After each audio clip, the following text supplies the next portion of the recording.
రైతాంగ సాయుధ పోరాటాన్ని, భారతదేశ స్వాతంత్ర పోరాటాన్ని ఆ రోజున్నటువంటి తాడితుల పీడితుల పక్షాన పోరాడినటువంటి గొప్ప యోధుడు, కవి, సాహితీవేత్త కాళోజీ నారాయణరావు గారు.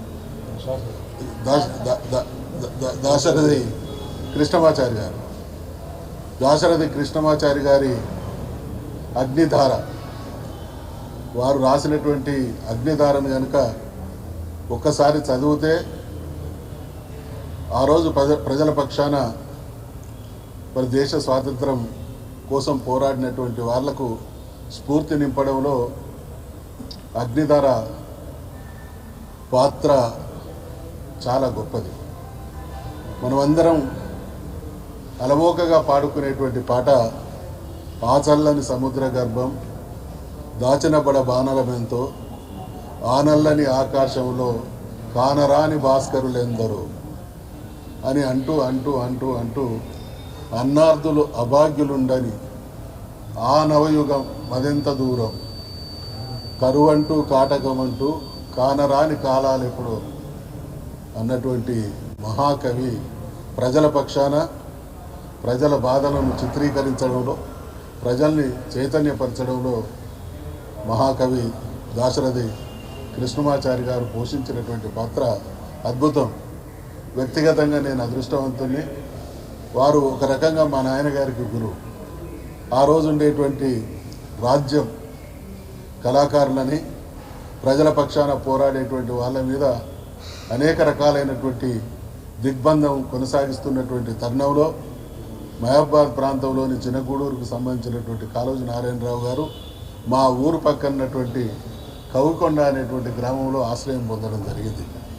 మా ప్రాంతంలో అనేక మందికి స్ఫూర్తినిచ్చినటువంటి మహానుభావుడు మన దాశరథి కృష్ణమాచారి గారు. మనందరికీ కూడా తెలుసు, నిజామాబాద్ జైలు గోడల పైన బొగ్గుతో రాసినటువంటి రాతలు, రాచరిక వ్యవస్థను చీల్చి చెండాడినటువంటి మహాకవి మన దాశరథి కృష్ణమాచారి గారు. వారు మనందరికి కూడా స్ఫూర్తిదాయకం. దాశరథి గారు అన్నటువంటి ఒక మాటను స్ఫూర్తిగా తీసుకున్నటువంటి మన ముఖ్యమంత్రి వర్యులు, నా తెలంగాణ కోటి రతనాల వీణ అని దాశరథి గారంటే, నా తెలంగాణ కోటి ఎకరాల మాగాన అని అనడమే కాదు, దాన్ని సాఫల్యం చేసినటువంటి మహానాయకుడు కేసీఆర్ గారు. దానికి స్ఫూర్తి దాశరథి గారు. ఇవాళ మరి కేసీఆర్ గారు తెలంగాణ సాధనోద్యమంలో తెలంగాణ సాధించుకున్న తర్వాత, తెలంగాణ రాష్ట్రం ఏర్పడిన తర్వాత, ముఖ్యమంత్రిగా వారు పదవీ బాధ్యతలు స్వీకరించిన తర్వాత కాళోజీ గారి పేరిట అవార్డును 2015 నుంచి మనం ఇప్పటి వరకు దాశరథి గారి పేరిట అవార్డును కొనసాగిస్తూ ఉన్నాం.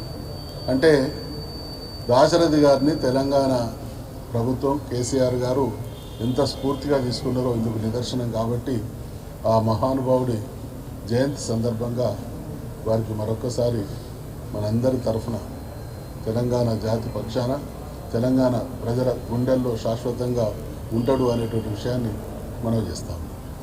జోహార్ దాశరథి.